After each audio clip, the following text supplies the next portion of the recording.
Hi అండి. అందరూ ఎలా ఉన్నారు? అందరికీ భోగి శుభాకాంక్షలు. మేమైతే ఈసారి భోగి ఎర్లీ మార్నింగే వేసేసుకున్నాము 4:00కే. సో, మా అత్తయ్య వాళ్ళైతే నిన్ననే మొత్తం సిద్ధం చేసి పెట్టేసుకున్నారు భోగి మంటలకి చెక్కలు అవంతా. ఫస్ట్ అయితే భోగి మంటకి పూజ చేసేసుకున్నారు. పసుపు, కుంకుమ వేసి, అగరబత్తులు వేసి భోగి మంటనైతే కర్పూరంతోనే వెలిగించారనమాట.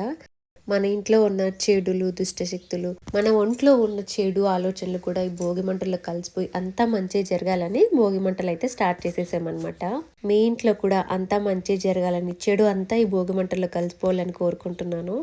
విలేజ్లో అయితే ఒక వీధి అంతా కలిసి ఒక భోగి మంట వేసుకొని సెలబ్రేట్ చేసుకుంటారు. బట్ టౌన్లలో, సిటీలో అలా కాదు. ఎవరింటి ముందర వాళ్ళు భోగి వేసుకొని ఏ ఫ్యామిలీ వాళ్ళు సపరేట్గా సెలబ్రేట్ చేసుకుంటారనమాట.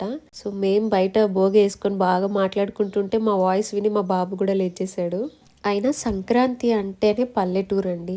పల్లెటూరులో మనం ఒక్కరోజు కాదు, 2 రోజులు కాదు, 3 రోజులు సెలబ్రేషన్స్ కంటిన్యూగా ఉంటాయి. ఆ వైబ్సే వేరనమాట. నాకు తెలిసి ఇప్పుడు పెద్దగా ఎక్కడ సెలబ్రేషన్స్ పల్లెల్లో చేయట్లేదు. ఎందుకంటే చాలా వరకు అందరూ సిటీలకి, టౌన్లకి వచ్చేసారు. ఇది మా అత్తయ్య వాళ్ళు ఉన్న ఏరియా అనమాట. మా అత్తయ్య వాళ్ళ ఇంటి దగ్గర భోగి మంట వేసేసుకున్నాక మేమైతే మా అమ్మ వాళ్ళ ఇంటి దగ్గరికి అయితే స్టార్ట్ అయిపోయాము. సో ఇది మా అమ్మ వాళ్ళు ఉన్న ఏరియా అనమాట. పక్కనే, చాలా దూరం అయితే అస్సలు కాదు. సో మేము వచ్చామని మా అమ్మ మా కోసం కొన్ని సపరేట్గా పక్కన పెట్టిందనమాట. మేము వచ్చామని మళ్ళీ అవి భోగిలో వేస్తుంది. మా నాన్న అయితే అయ్యప్ప స్వామి మాల వేసారనమాట. ఎవ్రీ ఇయర్ ఈ ఫెస్టివల్కి అయితే మా నాన్న మాలలోనే ఉంటారు. భోగి జరిగిన నెక్స్ట్ డే అయితే మా నాన్నది ఇరుముడి ఉంటుంది అనమాట. సో ఆ రోజు ఇరుముడి అయిపోయాక మా నాన్న ఇంటికి వచ్చాక మేమైతే నాన్ వెజ్ అయితే అవన్నీ సెలబ్రేట్ చేసుకుంటాము. సో ఇదంతా ఓవరాల్ మా ఏరియా వ్యూ అనమాట.